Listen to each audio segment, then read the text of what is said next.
Hello friends, welcome to वाणिज्य गुरु। मैं किसी दूसरे को सलाह दूं और मैं खुद उस पर अमल ना करूं तो मैं असहज महसूस करता हूं। ये कथन है हमारे देश के दूसरे प्रधानमंत्री स्वर्गीय श्री लाल बहादुर शास्त्री। शास्त्री जी का जन्म रामनगर में मुंशी शारदा प्रसाद के यहाँ 2 अक्टूबर 1904 को हुआ था। बता दें कि जब 1965 में देश भूखमरी की समस्या से गुजर रहा था, तब उस समय शास्त्री जी ने सैलरी लेना बंद कर दी। इसी दौरान अपने घर काम करने आने वाली बाई को भी काम पर आने से मना कर दिया था और घर का काम खुद करने लगे। उन्हें सादगी पसंद थी, इस कारण वे फटे कुर्ते को भी कोट के नीचे पहन लिया करते। आइए जानते हैं लाल बहादुर शास्त्री जी के जीवन से जुड़े कुछ रोचक और प्रेरक किस्से। क्लास में लगवाए थे पंखे। लाल बहादुर शास्त्री प्रधानमंत्री बनने से पहले विदेश मंत्री, गृह मंत्री और रेल मंत्री जैसे अहम पदों पर थे। एक बार वे रेल की एसी बोगी में सफर कर रहे थे। इस दौरान वे यात्रियों की समस्या जानने के लिए 3rd क्लास जनरल बोगी में चले गए। इसके बाद उन्होंने वहां की दिक्कतों को देखा और अपने पीए पर नाराज भी हुए। फिर उन्होंने 3rd क्लास में सफर करने वाले पैसेंजर्स को फैसिलिटी देने का फैसला करते हुए जनरल बोगी में पहली बार पंखा लगवाया और साथ ही पेंट्री की सुविधा भी शुरू करवाई। फटे कपड़ों का रुमाल बनवाते थे शास्त्री जी। बताया जाता है कि शास्त्री जी फटे कपड़ों से बाद में रुमाल बनवाते थे और फटे कुर्तों को कोट के नीचे पहनते थे। इस पर जब उनकी पत्नी ने उन्हें टोका तो उन्होंने कहा था कि देश में बहुत ऐसे लोग हैं जो इसी तरह गुजारा करते हैं।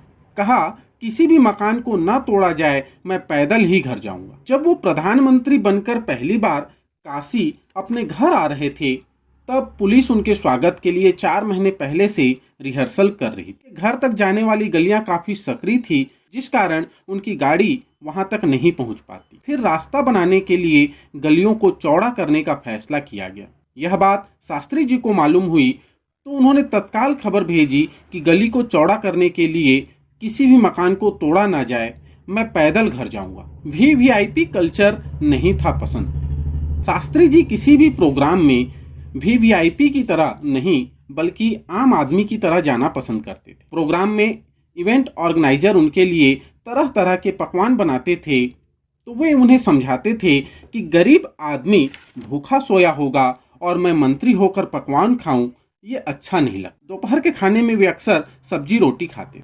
पानी की बौछार से हटवाई थी भीड़। वे जब गृह मंत्री थे तब उन्होंने देश में पहली बार लाठी चार्ज की जगह पानी की बौछार डालने का आदेश जारी किया था ताकि कोई घायल ना हो।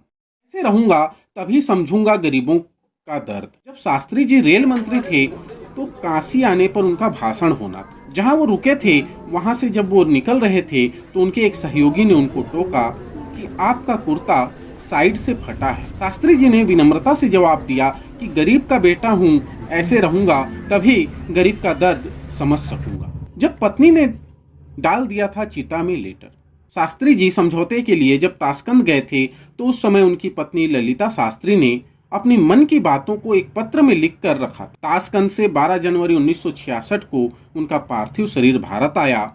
इसी दिन विजय घाट पर उनकी जलती चिता में उन्होंने वह लेटर इस सोच के साथ डाल दिया कि अब वह अपने मन की बात वहीं आकर करेंगे। दिन का व्रत रखें देशवासी। शास्त्री जी ने युद्ध के दौरान देशवासियों से अपील की थी कि अन्न संकट से उबरने के लिए सभी देशवासी सप्ताह में एक दिन का व्रत रखें। उनकी अपील पर देशवासियों ने सोमवार को व्रत रखना शुरू कर दिया था और वो स्वयं भी इसका पालन करते थे। के जवाब में लगा लिया था गले। हरिश्चंद्र इंटर कॉलेज में हाई स्कूल की शिक्षा ग्रहण करने के दौरान उन्होंने साइंस प्रैक्टिकल में यूज होने वाले बीकर को तोड़ दिया। स्कूल के चपरासी देवीलाल ने उनको देख लिया और उन्हें जोरदार थप्पड़ मारा और लैब से बाहर निकाल दिया। रेल मंत्री बनने के बाद 1954 में एक कार्यक्रम में भाग लेने आए शास्त्री जी जब मंच पर थे तो देवीलाल उनको देखते ही हट गए, लेकिन शास्त्री जी ने उन्हें पहचान लिया और देवीलाल को मंच पर बुलाकर गले लगाया। तो दोस्तों, सादगी की मूरत थे शास्त्री जी। उन्हें नंबर या दिखावा बिल्कुल भी पसंद नहीं था। 2 अक्टूबर को शास्त्री जी का जन्म दिवस है। ऐसे महामानव सादगी के मूरत शास्त्री जी को हम कोटि कोटि प्रणाम करते हैं और कोशिश करते हैं कि उनके आदर्शों को आज की युवा पीढ़ी तक पहुंचाया जाए। उनके वाक्य लोगों के जीवन बदलने के लिए पर्याप्त हैं। उन्हें हम आप तक पहुंचाने का प्रयास करेंगे। हमें शांति के लिए उतनी ही बहादुरी से लड़ना चाहिए जितना हम युद्ध में लड़ते हैं। ये शास्त्री जी का कथन है। दोस्तों, वीडियो को अंत तक देखने के लिए धन्यवाद। जय हिंद, जय भारत।